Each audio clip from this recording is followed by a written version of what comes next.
Hi there, I'm Jen, this is Remembered Reads, and this is going to be my Part 2 March Mystery Madness wrap-up.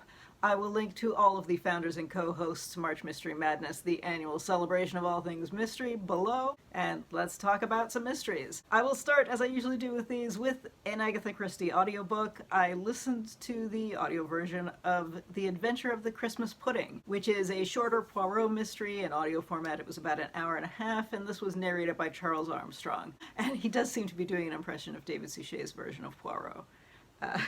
Which is fun. This is a mystery in which Poirot is invited to an English country house for a Christmas dinner. So you can picture that Bake Off spin-off special where Mary Berry goes to the country house. If you've seen that, I don't know, that was what I was thinking as I read it. And at this, a lot of the younger generation are too cool for Christmas. I mean, that's maybe, that would be an anachronistic way of putting it, but that's what it seems like. And so as a gag, they're going to put together a fake murder. And it turns into a real murder. Dun dun dun. Investigation ensues.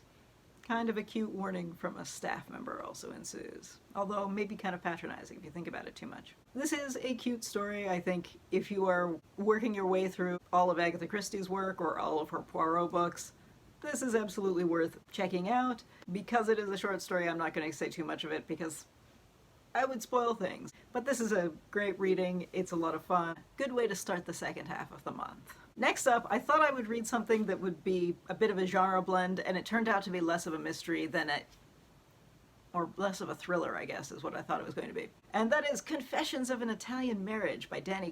It does have elements of a thriller that bookend this story. It is still, as is no surprise given the publisher and the branding on this, it is primarily a romance and primarily of the cheesy billionaire variety. It's silly, right? It's a Swedish woman who used to be a prisoner in North Korea marries this Sicilian spy. They have a kind of silly whirlwind romance after which he fakes his own death and nonsense ensues.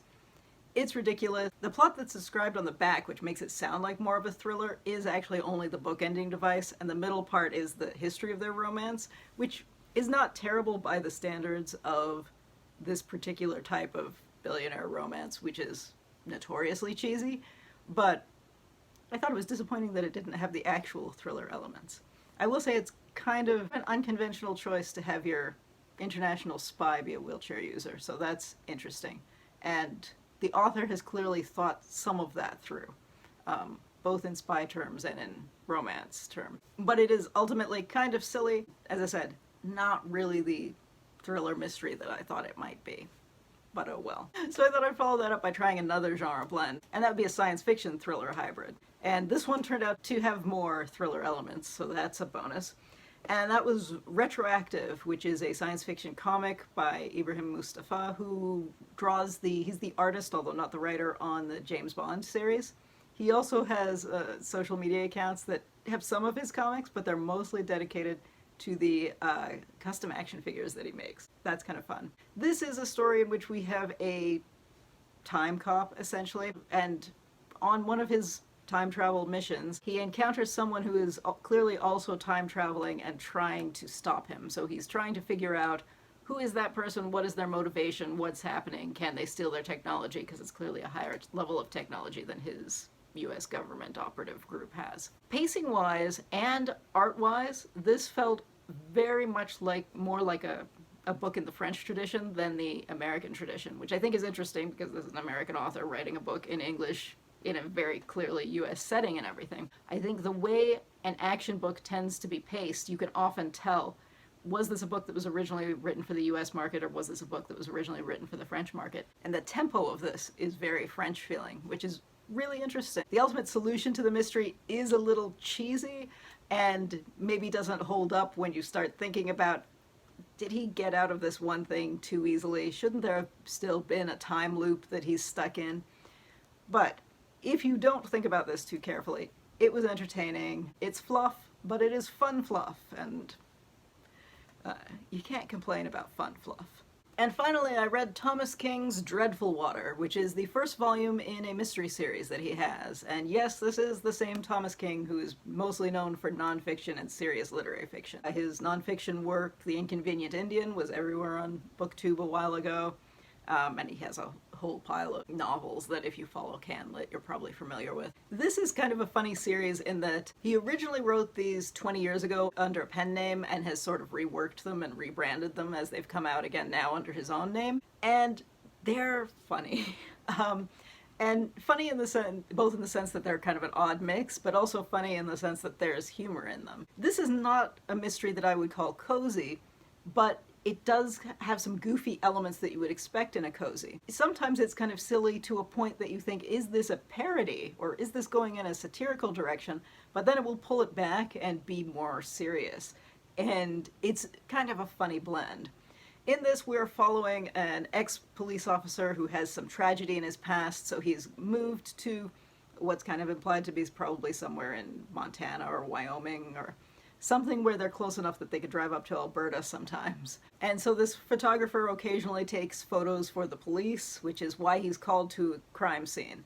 And there is a resort and casino that's being built on a reserve, and because the photographer is also dating the woman who runs the band council, he's tied into the whole, he knows about the project from that angle as well. And when her son becomes the prime suspect, she's encouraging him to get even more involved.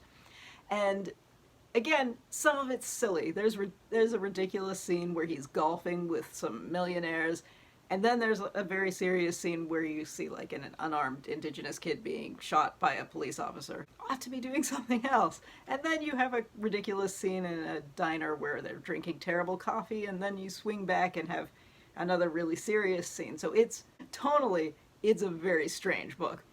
But I enjoyed the strangeness of that, and I think if you've seen Thomas King on panels at writers' festivals or any of that, and you have a sense of his sense of humor, you'll kind of get what this is, and you like that sense of humor, I think you'll probably enjoy this.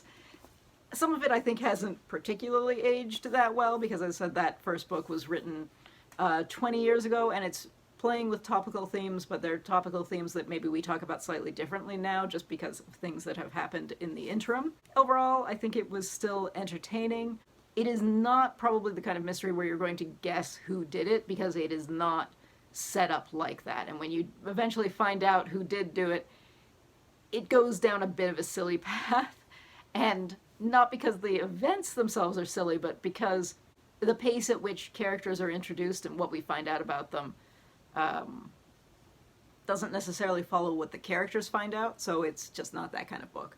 Not every mystery is written to be kind of a clue game where you're checking the boxes yourself as a reader, and I think this is one of those that isn't, even though structurally it is still very much like a classic whodunit or even a cozy mystery, although, as I said, slightly more serious than a cozy would be.